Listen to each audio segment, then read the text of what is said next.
Let's take a look at classical economics. Classical economics is what's the mindset of the free market economists. They believe in no government interference. They say that output is influenced entirely by aggregate supply, the productivity of all the factors of production within a nation or state.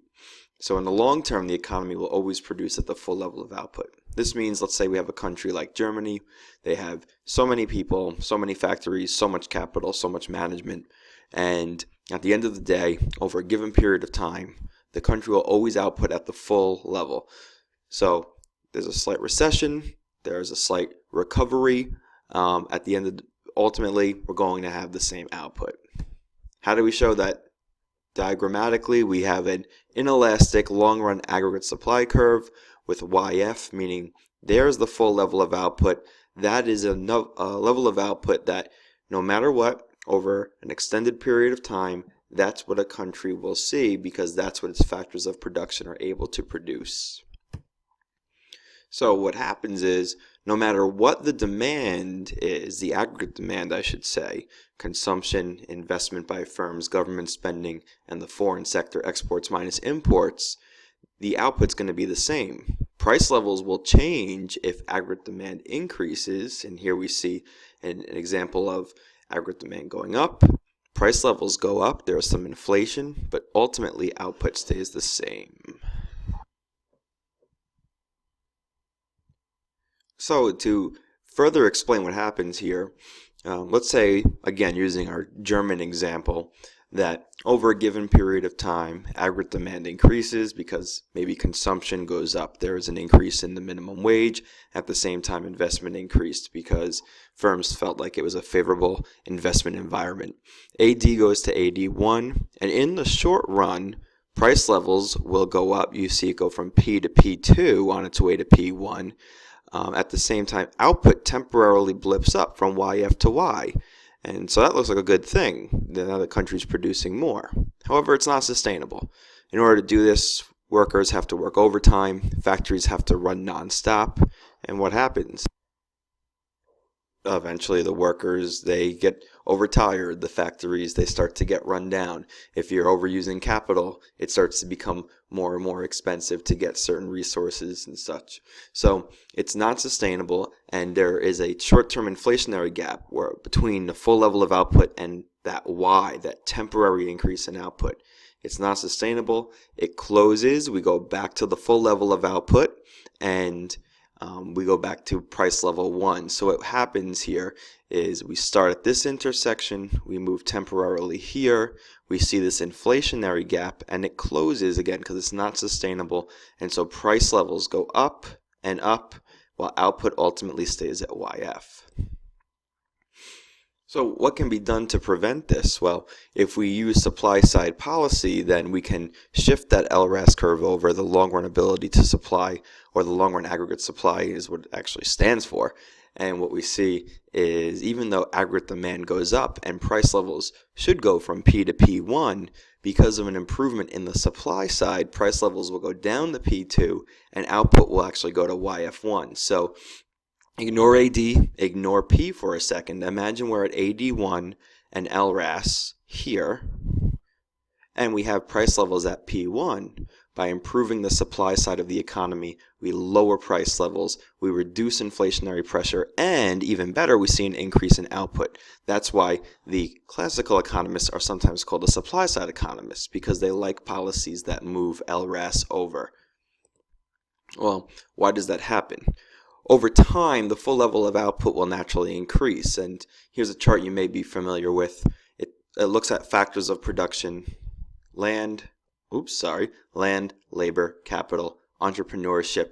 And how do I increase these factors? Well, I can increase, for example, the quantity of labor and entrepreneurship by having more immigrants come in, by having non-workers enter the workforce, people who were currently not working maybe because they were going back for training or at home, or an increase in birth rate. Some of these are kind of difficult to really have, but education and training will increase quality.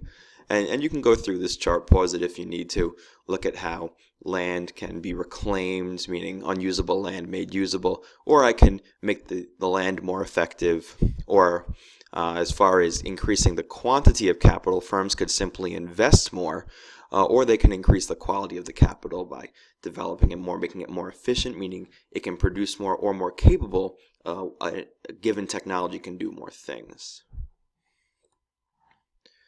So if a government decides to pursue free market supply side policy, then here are some of the options for them.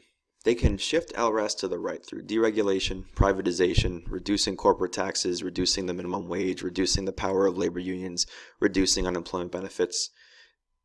These things will make it much easier to produce theoretically. Those last three, for example, make your cost of labor much lower. Reducing corporate taxes just frees up your capital to invest more in whatever factor of production you might need. Privatization is taking what is run by the government and giving it to individual businesses, allowing them to make a profit. Deregulation, getting rid of some of those laws, like those pesky pollution laws that say you can't pollute, and the way to prevent that is maybe get some costly filters or some costly cleanup. The concern about all these different policies that theoretically should make it easier for firms to produce is that they may remove or weaken the protections for ordinary people. So if I'm an ordinary guy, an ordinary worker, I don't like seeing my minimum wage reduced. I don't like seeing my labor union weakened. I don't like corporate taxes going down because that means there's going to be less money for services for me. I don't like deregulation because if, again, it's those pollution laws, then I have to deal with more pollution. So all said and done, the counter argument to that is that, well, sorry, ordinary worker, those might hurt you in the short term, but in the long term, if the economy gets stronger, then you'll benefit. Yeah, you might face a short-term reduction in minimum wage, but overall, if the economy gets stronger, your wages should go up and more opportunities should be provided for you. Yeah, you might see a reduction in corporate taxes, but if the economy is stronger, then maybe, again, more opportunities provided for you. You won't have to rely on programs funded through taxes in order to have a comfortable life. The Keynesians start to see some flaws with this, and thus a whole other branch of macroeconomics. So let's take a look here. We see that supply-side policy is reducing inflationary pressure as price levels are lower here. Because of the increase in LRAS, price levels are lower and output is higher, which is good. But realistically, AD is not static. AD is going to increase over time.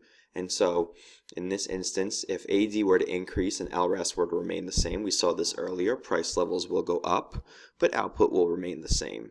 By using supply-side policy, what happens is, let's ignore AD and ignore the original price level.